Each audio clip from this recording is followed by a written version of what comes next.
Hello and welcome back to my channel. My name is Nicole and this is my channel Noteworthy Fiction, where I talk about the books that I am reading. And I read big books, I read classics, and a lot of things in between. But today I'm coming with a tag video, and this is an original tag video, my very first one, and I'm super excited to be doing it with my friend Alex. So yeah, let's just jump right into it. So this is the high school required reading tag. This is a tag video where we are going to reflect on the books that we read or were supposed to read in high school. So I'm just gonna go through the prompts and I will answer them myself. And yeah, let's go ahead and get started. Prompt number one is high school crush. So name a book you were assigned to read in high school and loved at the time. Have you reread it and did it hold up? So for me, that would be The Things They Carry by Tim O'Brien. That's probably the only book I recall actually truly liking in high school that I was assigned to read, which is saying a lot because we read a lot of books in high school. I don't know what it was about that book. I think one, it really suited my like sort of dark humor. I just thought it was an interesting and different topic. It's a book that, as I recall, is set in the Vietnam War and follows these guys as they're in and at war. I really don't recall that much else about it because no, I have not reread it. So I have no idea if that book would hold up. It was written quite a while ago, and so I don't know if there's things in it today that I would find problematic. I don't even know if at the time it was considered a controversial book. My thought is it could have only been so controversial at the time because it was being taught in high school. So I don't know. It's something that I definitely want to give another try. And I think my son has a copy of it. So we'll see if I get to it. Number two is gym class. Name a book you were assigned that you hated. Have you or would you give it a second chance? And despite a recent high school reread for me, I would have to say that the book in high school that I'm going to choose for this one is actually The Scarlet Letter.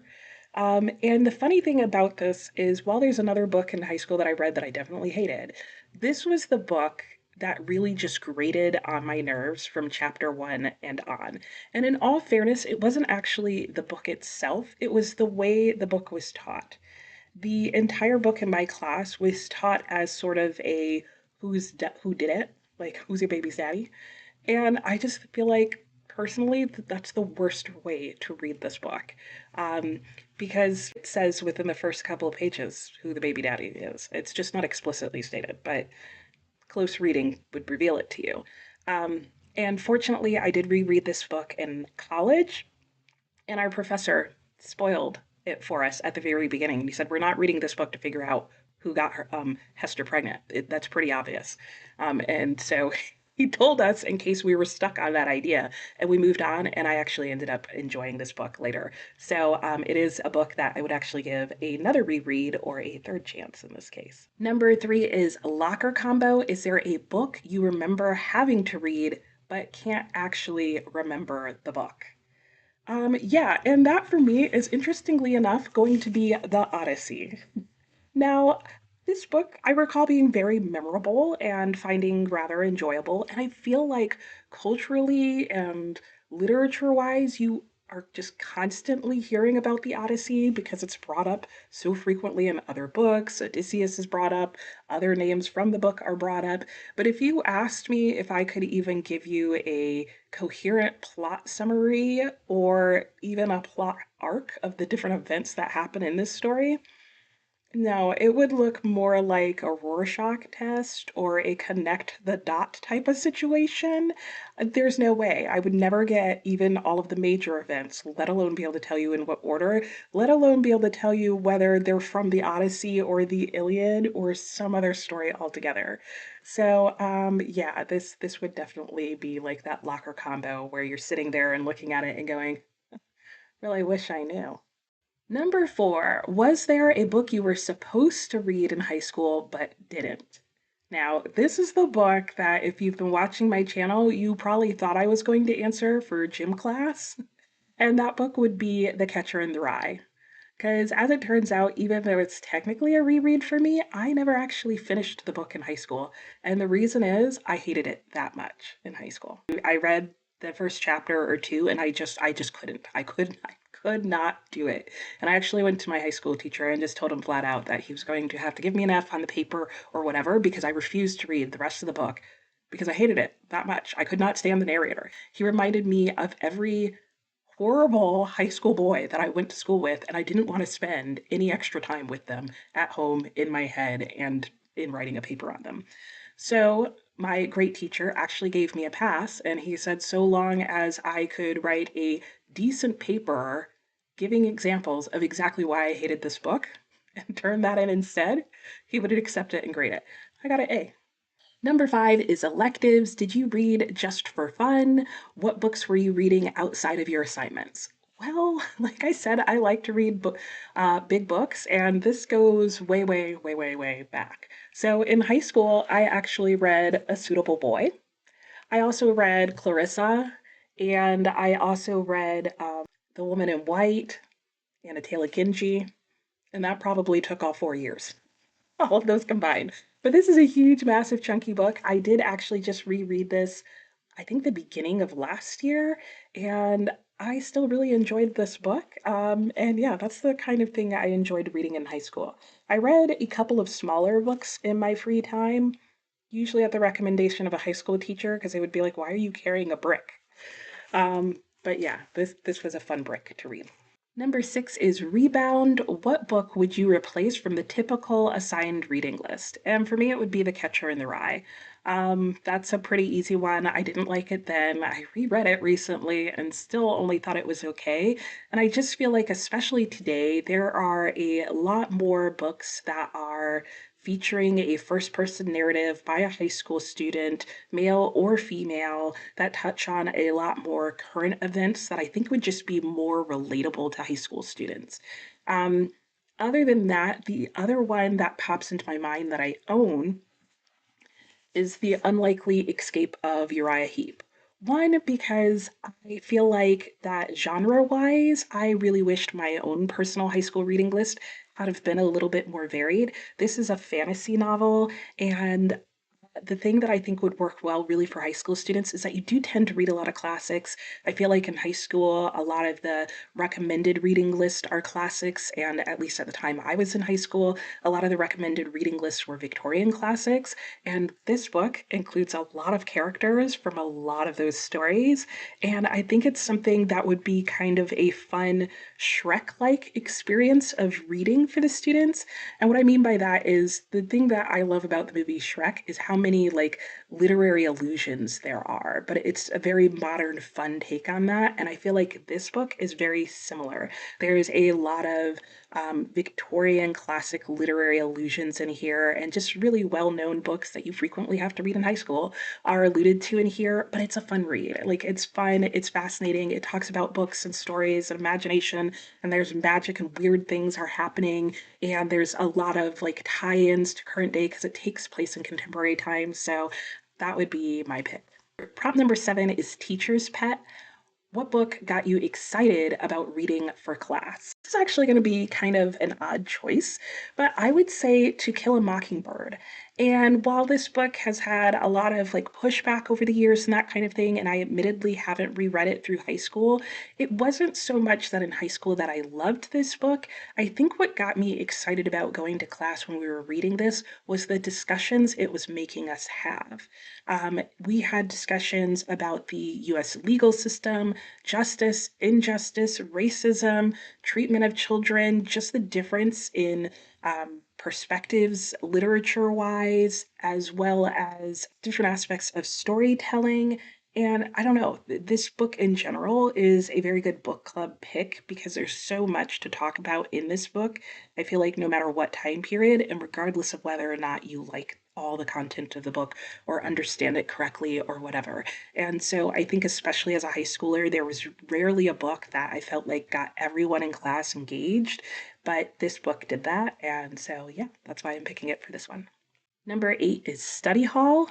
What was the most difficult book you read in high school, or the one that you spent the most time studying? And again, this is going to be another odd answer. I don't think the actual answer is odd. I'm going to say it's Sula by Toni Morrison. And the only reason I'm hesitating is because I know I read one Toni Morrison in high school, and it was either Sula or Beloved, and for the life of me, I can't remember which, even though I read the whole book. I'm pretty sure, though, that it was Sula.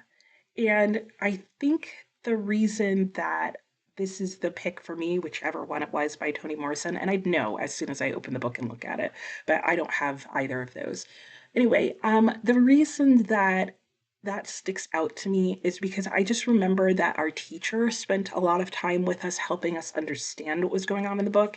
And I also want to say that it was probably the first sort of postmodern novel that I had read that wasn't told in a linear storyline. And I recall just being very confused and just even trying to understand what was going on in the book, let alone what I thought about it and how I felt about it and all that kind of thing. And I just recall it taking me more time to just unpack what happened so that I could talk about it in any sort of way.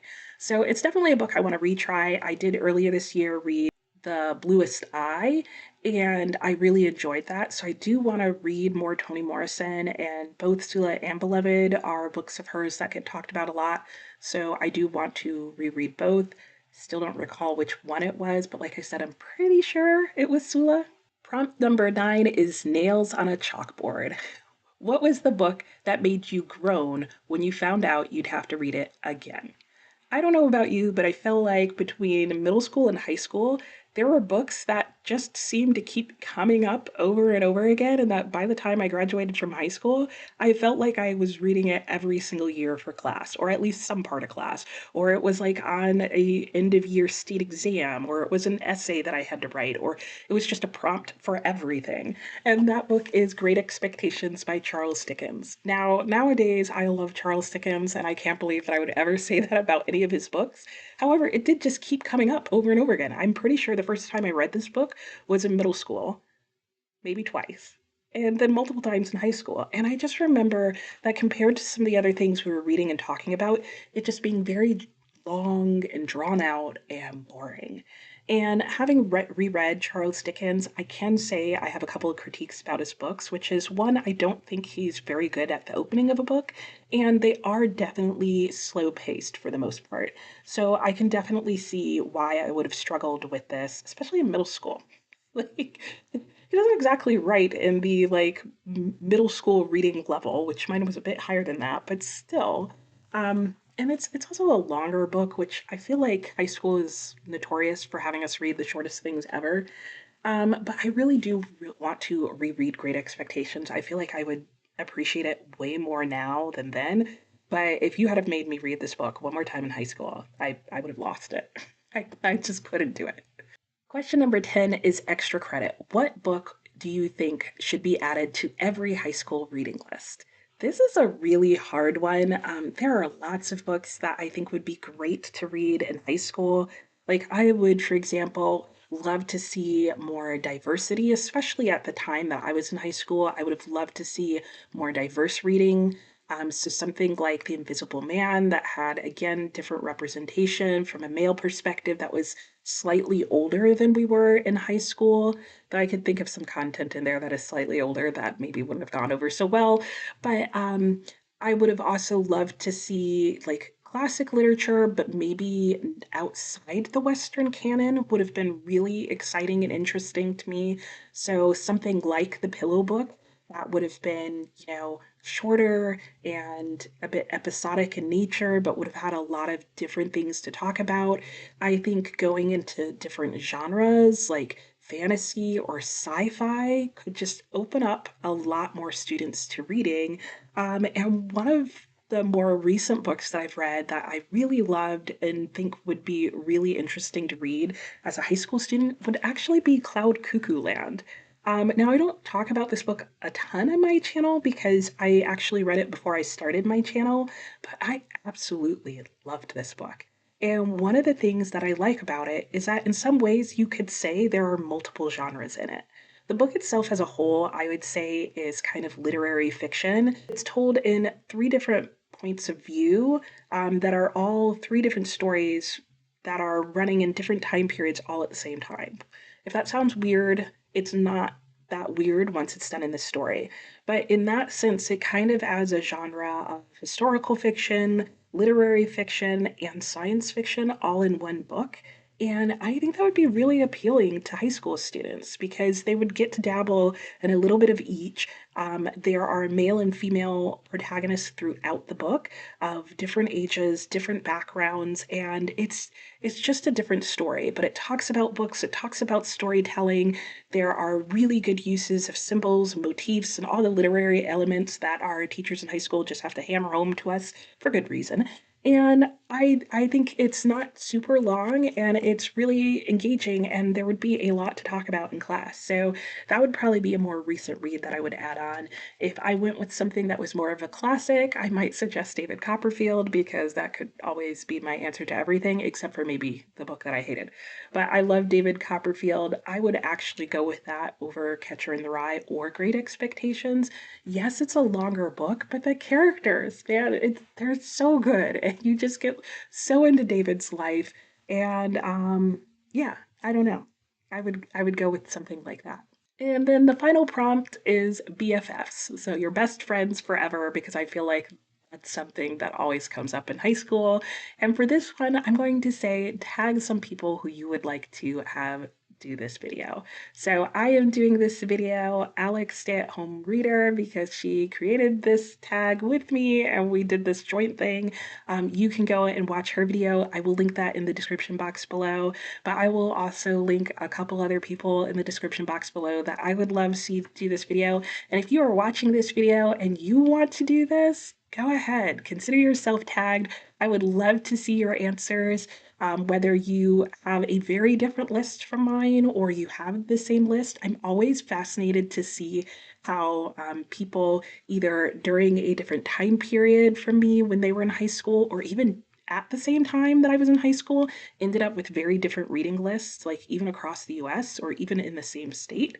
And I'm always interested to see people who are from a different country than I am, what the books were that they were required to read in high school. And it's always fun to see whether or not people read them. So that's it for today. There is more to come. So Alex and I, we have a whole set of plans to do surrounding this idea of high school required reading. So if you liked this video or you want to see us continue on this topic, be sure to click the like button and subscribe to my channel for more content like this and other things and more books like these. And I will talk to you next time. Bye.